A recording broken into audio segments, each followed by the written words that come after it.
5 minute लूंगा, उसके बाद हम को स्टॉप करेंगे यहाँ पर, ठीक है। सवाल कहता है डिस्क्राइब, मिसाल दे रहा हूँ 4 मिनट में क्या आ सकता है। Describe the outcomes of describe the outcomes of provincial elections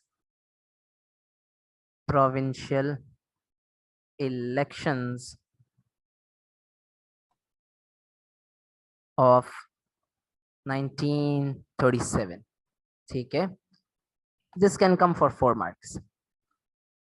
examiner describe के सवाल उसने 2022 के अंदर भी डिस्क्राइब के सवाल की भरमार लगा दी, तो प्लीज इसको फोकस से सुनिएगा, ठीक है।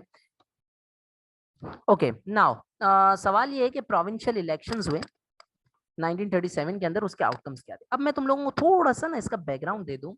यार देखो, सीन ये है कि गवर्नमेंट ऑफ इंडिया एक्ट 1935 जो आया था ना, उसके अंदर ये भी बोला गया था कि हम जल्द ही ये जो गवर्नमेंट ऑफ इंडिया एक्ट के हमने सारे टर्म्स पढ़े, इसके अंदर ये भी बोला गया था कि ब्रिटिश जो है वो इंडिया के अंदर ऑर्गेनाइज करेगी इलेक्शंस, प्रोविंशियल इलेक्शंस, ठीक है। वो ऑर्गेनाइज किए गए, कब ऑर्गेनाइज किए गए? दोज वर ऑर्गेनाइज्ड इन 1937। कब ऑर्गेनाइज किए गए? 1937 के अंदर ऑर्गेनाइज किए। नतीजा क्या निकला? नतीजा ये निकला, अच्छा, ये इलेक्शंस जो थे they were organised in the month of January and February, ठीक है, 1937। आउटकम्स क्या निकले? नतीजा क्या निकला? कांग्रेस इसके अंदर जीत गई भारी तरीके से, ठीक है। कांग्रेस वॉन, कांग्रेस बहुत भारी तरीके से जीत गई, ठीक है, इन 5 प्रोविंसेस। कितने प्रोविंसेस में? Congress von a sweeping victory in 5 provinces, ठीक है। और बाकी के जो 3 प्रोविंसेस थे, ठीक है, उसके अंदर भी कांग्रेस जीती। 3 प्रोविंसेस कौन से? बाकी के जो 3 प्रोविंसेस थे जिनके अंदर आता है बंगाल, ठीक है, बॉम्बे एंड NWFP, ठीक है। इन 3 प्रोविंसेस के अंदर जो है वो कांग्रेस जीती तो सही, ठीक है, लेकिन कम सीट से। Congress won but in minority, won in minority. अच्छा, अब मेरी बात यहाँ पर जरा टेक्निकली गौर से सुनना। सर आपने तो कहा कि 11 प्रोविंसेस हो गए इस एक्ट के आने के बाद, तो बेटा इस एक्ट के आने के बाद हुए अभी कितने हैं? 8। और फिर 3 कौन से नए प्रोविंसेस आएंगे? सिंध हो गया, उड़ीसा हो गया, ठीक है। सो इस तरीके से नंबर ऑफ प्रोविंसेस बढ़ गए। अच्छा, अब सीन ये है कि कांग्रेस 5 प्रोविंसेस के अंदर जीत गई, सीधी सी बात है भाई। 8 प्रोविंसेस में से 5 में कांग्रेस जीत गई, तो हुकूमत किसको मिलेगी? हुकूमत मिलेगी सीधी सी बात है कांग्रेस को, ठीक है। अब क्या होता है? 8 के 8 प्रोविंसेस में कांग्रेस को अपॉइंट किया जाता है, कांग्रेस को बोला जाता है कि मुबारक हो आपको, ब्रिटिश कांग्रेस को मुबारकबाद देती है।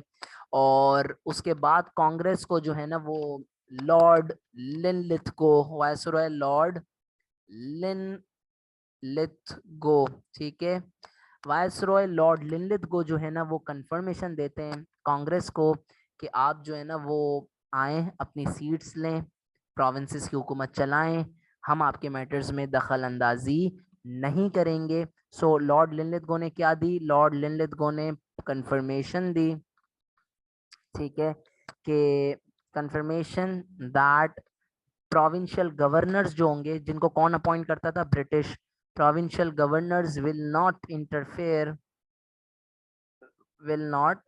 interfere in the decisions of provincial ministers। अब तुम लोगों को शायद कहानी थोड़ी सी ज्यादा समझ आई हो, ठीक है, शायद, मे बी। पता है कैसे? ये देखना जरा, आखिरी आपके 2 मिनट चाहिए मुझे। ये जो लॉर्ड लिनलिथ गो थे, अच्छा, ये कंफर्मेशन देना क्यों जरूरी थी? ये सवालात आप लोगों को मुझसे चैट में पूछने चाहिए कि सर ये कंफर्मेशन देना क्यों जरूरी थी। क्योंकि शुरू में इनिशियली ये हुआ था, जब अनाउंस किया गया कि हम इलेक्शंस करेंगे, कांग्रेस ने इसको बॉयकॉट किया था। इन इलेक्शंस को कांग्रेस ने बोला था हमें नहीं चाहिए।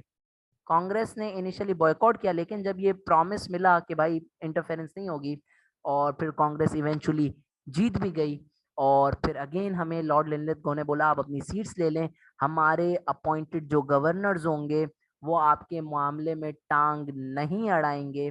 जब ये कंफर्मेशन मिली इंडियंस को तो कांग्रेस ने अपने जीते हुए लोगों को बोला कि आप प्रोविंशियल मिनिस्टर्स की सीट्स ले लें, and with this began Congress rule. ठीक है, तो मेजर आउटकम जो था इसका वो क्या था? Beginning of Congress rule, beginning of Congress rule. ठीक है, ओके।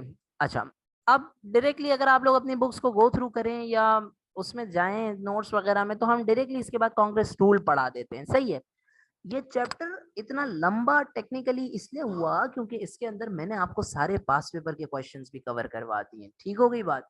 7 मार्क्स में जो आते हैं, 4 मार्क्स में जो आते हैं। ठीक है, और फिर जब ये कंप्लीट लेक्चर मैं खत्म कर लूंगा उसके बाद मैं आपसे कुछ इसके 14 मार्क्स वाले भी डिस्कस करूंगा। ठीक है, नाउ कहने का यहाँ पर मकसद दूसरा ये है कि इसके बाद आपको इंशाल्लाह पास पेपर्स को एक दफा जब आप देखेंगे तो आपका दिल बाग बाग हो जाएगा कि हमने जो है ना वो ये सारे क्वेश्चंस तो पहले से क्लास में डिस्कस किए हुए।